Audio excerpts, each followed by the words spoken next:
Everybody, it's Jason Foreman. These are definitely confusing times. So you probably hear a lot of people speaking about a slowdown in the housing market. Homes are taking longer to sell, more days on the market. Now, that is true, and it is something that we're seeing, especially in higher price points. And it is taking a few more days for homes to sell. They are still selling.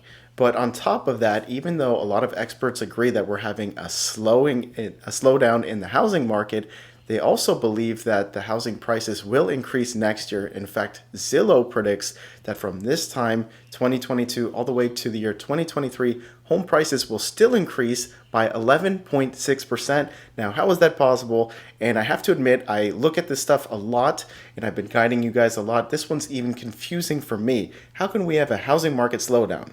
How can we have a change in the market from a seller's market and still have home prices increase? The answer is basically high material costs. It takes a lot of money to build new homes, and there across the United States there are barely any new homes being built because of that high cost, and there's barely any supply. And now that might change with the high interest rates. Supply might build up, and that might soften home prices. But for now, at least what we're seeing and across the country, and it looks like that inventory, the homes that are for sale, won't build up for a while because barely any homes are being built.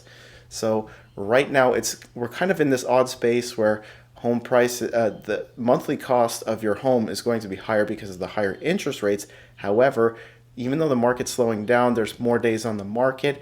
The market is continually going up at a slower pace than it did before. This can get a little confusing, you guys. Go ahead and DM me if you have any questions. Leave all your comments down below.